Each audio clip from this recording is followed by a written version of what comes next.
Hello, class. So today we're going to be going over Module 3.3. It's called Corresponding Parts of Congruent Figures are Congruent. So what we're going to be going over in this module is, is kind of figuring out the relationships between the sides and the angles of two congruent figures. So let's get into our first example for today. So we're going to be exploring the congruence of parts of transformed figures. And again, what we learned in the last section is two figures are congruent based on a rigid motion. Remember, rigid motion is one of the three transformations we've gone over. So that's why we say congruence of parts of transformed figures. So if you look at these two figures here, these two quadrilaterals, we can see that they're both congruent, and the rigid motion that makes them congruent in this case seems to be a translation to the left, to the right. So a few units to the right and some units down. If we're going from the quadrilateral on the left to the right. But again, since we're not on a coordinate plane, you can't really tell the exact amount it moved. But here, a translation makes these two figures congruent. But we also want to write out our congruency statement, but we want to first figure out which parts correspond to one another, or by corresponding, we say which two parts are congruent to one another from the two figures. So if I start off with this, say the figure on the left, I'm just going to start with one of the angles, one of the letters. So here I'll say with angle M. So M, we say corresponds to angle S over here. So those two angles are congruent to one another. Now, if I go to another angle, the next angle, let's say angle J right here, J and P correspond to one another, or it means that those two are congruent. I go to the next one, let's say angle K over here. K and Q correspond to one another. And then that leaves the last two angles here, angle L and R. So those two correspond to one another. So those are the angles that go with each other, but there's another parts to these two figures. There's the sides, and we could also determine which sides correspond to one another. So if I start off with, again, I started with M, so I'm going to start off with M again for the side. So I'm going to say side M, J, so this side right here, that corresponds to side SP, which means that those two sides are congruent to one another. Let me go to the next side. Side JK, that's congruent to side PQ. Next to KL, right here, that corresponds to side QR. And then that leaves the last side, which is side LM, and that corresponds to side RS.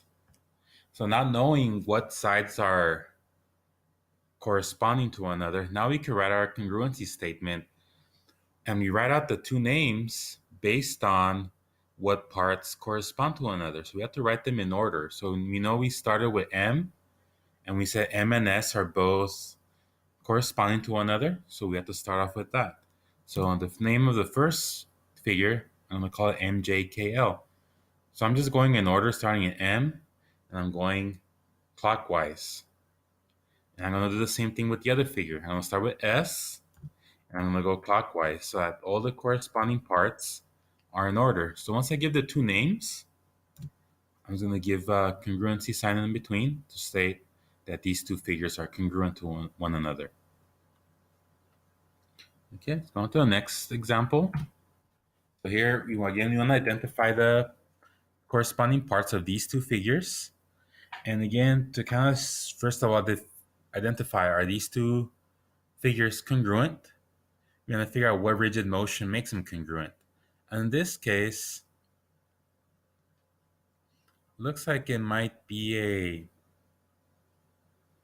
either a rotation or possibly a reflection across the x-axis. So it's one of those two, which either or is a rigid motion, which makes them both congruent. So again, we want to identify what parts are corresponding to one another. And here I have to be careful because these aren't oriented the same way. And by orientation, I mean that all the parts are facing the same direction. So we kind of want to, instead of figuring out which parts are facing the same direction, kind of want to get a feel of what parts look like they're congruent to one another. So I'm going to start with the figure on the left. I'm going to say, let's look at angle A right here. The side that looks like it corresponds to angle A on the other figure is angle W right here. So A corresponds to angle W. Okay, and now I'm going to go next part. Let's say angle B. That looks like it corresponds to angle X right here. And same thing with angle C and angle Y. It leaves the last angle, angle D. Oh, that's a little bit too dark, but you can see where it's at, angle D and angle Z. So those are the angles that correspond to one another. And let's look at the sides. So I started with side A. So I'm going to go from A to B. So AB corresponds to WX. Next one, let's say side B to C. That goes from XY. So side XY and BC correspond to one another. Next side is side YZ and CD right there. And then the last one, we say side D to A and Z to W. So writing out our congruency statement here, I named the figure on the left ABCD and the figure on the right WXYZ, and just put your congruency sign in between. So those two names are in order by corresponding parts. Now in your notes, you have 3 examples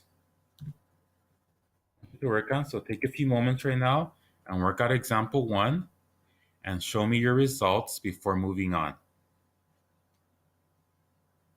So you can pause the video right now, work it out, and then once you're done, show me your work and replay the video and continue.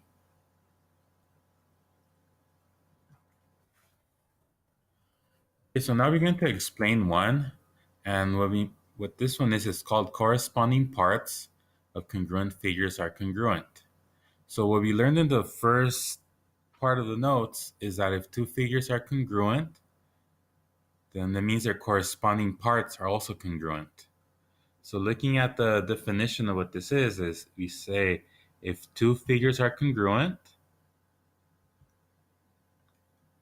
then their corresponding sides are congruent, and same thing with their corresponding angles are congruent. So which means that everything about the 2 are identical. And we're going to use this to answer a few questions to find some missing parts between 2 figures, 2 congruent figures. So let's get into our first example for this topic. So here we have these 2 triangles, and you're told that they're congruent. But again, here we have to first of all figure out what parts are corresponding so we know how to approach the problem to solve it.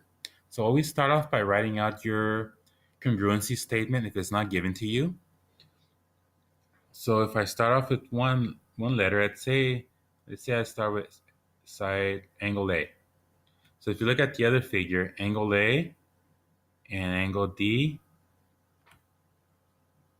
they correspond to one another. So I got the next side. Let's say angle B right here. Seems like that corresponds to angle E. And then angle C corresponds to F. So just by knowing what angles correspond to one another, now we can write our congruency statement. So here we have triangle ABC is congruent to triangle DEF. So here we want to find, so remember there's two things between congruent figures that have in common. They have the sides in common, and then they have the angles in common. So we're going to start off by first solving for the missing sides. So first one we're going to solve for is AC. So if you look at your triangle, AC is this part right here. So we don't have a value for that. But if you look for that the corresponding side on the other triangle, we see that side DF and AC correspond to one another. And if they're corresponding, that means they're congruent. So if side DF is 3.5 centimeters, that means that side AC is also 3.5 centimeters. Let's look at the next side that's missing here. Let's say side EF. So EF is down here, this side right here. So we can see EF corresponds to BC. So if BC is 3.7, that means that EF is also 3.7, which leads to the last side. We have side DE, and side DE is here, which corresponds to side AB. And since AB is 2.6, which means that side DE is also 2.6 centimeters. So let's do the same thing now for the missing angles. So here we still have our same triangle, our same congruency statement. So we're going to solve for the missing angles. The first part, angle A. So again, we said angle A corresponds to angle D. And angle D is already measured 73 degrees, which means that angle A is also 73 degrees. Then we look at for angle B. Angle B is missing here. But if you look at the corresponding part to angle B, which is angle E 65 degrees, that means that angle B is also 65 degrees. And then if you look at for the last angle here, angle C and angle F correspond to one another. So since angle F is 42 degrees, that makes angle C also 42 degrees.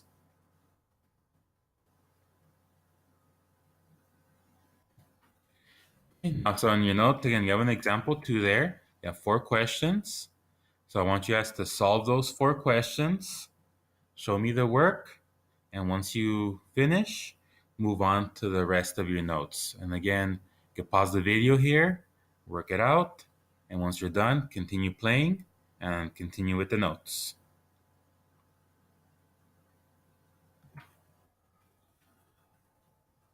So now this takes us into our last topic for today, which is called applying the properties of congruence.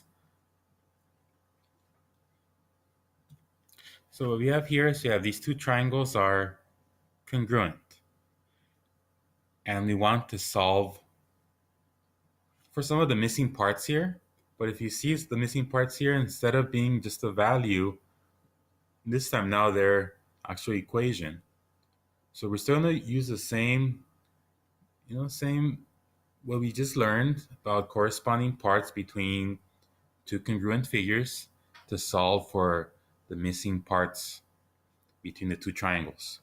So first of all, we start off by writing our congruency statement. So between the two triangles, we have triangle ABC is congruent to triangle DEF. So here again, angle A corresponds to angle D, angle B corresponds to E, and angle F corresponds to angle C. So what we're going to do first is we're going to find the length of AB. So if I look at AB is this segment right here, highlighted in red. So segment AB corresponds to segment DE. And you could also find that which segments correspond to one another just by the name, the congruency statement as well. If you look down here, and I said segment AB, so if I kind of draw a line above AB, so that's segment AB right there. And these are the first two letters of the congruency statement. So if I go to the other name and I draw a line above the first two letters of the name there, so it's DE. So that's why you want to put the name, the congruency statement in order by corresponding parts so that it gives us what parts are congruent to one another between the two names. So here it says segment AB is congruent to segment DE. So here AB congruent to segment DE. And again, by congruent, it means that they're identical or equal to each other. So we're going to start off first by solving for x, since they both have an x in their equations. So we just set both equations equal to each other. So we have 3x plus 8 equals 5x. So first thing we want to do here is we're trying to solve for x. So I'm going to subtract 3x from both sides. So subtract 3x from here, and subtract 3x from the 5x over here. So remember, the 3x and the 3x eliminate each other, and we end up having an equation that says 8 equals 2x. And now to solve for x, I'm going to divide by 2, this end to eliminate the 2, and I'm going to divide by 2 on this end. So 8 divided by 2 is 4, so I end up getting an answer of x equals 4. But I just solved for x. I haven't solved for the length of AB. So what I want to do now to solve for AB, well, the equation for AB was 3x plus 8. So I'm going to substitute in a 4 into the equation for AB, where I have 3 times 4 plus 8. So again, 3 times 4 is 12. 12 plus 8 gives me 20. And the units here we're using is inches. So we're going to say that side AB is 20 inches. Okay, so that's how we solve for one of the missing sides. And if you look at the triangles, there's still another component that's missing. In the two angles, you have a y in there. So that's what we're going to do next. Here we still have the same two shapes, the same congruency statement. So now if you look at right here, we have this equation 5y plus 11. And that goes with angle A. And then we also have over here on the other side, the 6y plus 2. That corresponds to angle D right there. So that goes with it. And again, if you look at the congruency statement, angle A and angle D correspond to one another. So we want to solve for the length or the value, the measure of these angles. So we start by saying we want to find the measure of angle D. And remember, if you solve for angle D or for angle A, since they correspond to one another, they measure the same. So they're equal to one another. So we solve for, let me find the measure of angle D. But before we could solve for it, we need to solve for the value of y. So again, we set the two equations equal to each other. 5y plus 11 equals 6y plus 2. First thing I do here is I subtract 5y from both sides. So the 5y's eliminate here, and I subtract 5y from this side. So I end up getting an equation that says 11 equals, again, 6y minus 5y is y plus 2. And now to isolate y, I want to subtract 2 from both sides. So 11 minus 2 is 9. So I'm getting an equation that says y equals 9. But again, I haven't solved for angle D yet. Now I need to substitute y into the equation for angle D. So here I have 6 times 9 plus 2. So 6 times 9 is 54, plus 2 gives me 56. So the measure of angle D is 56 degrees.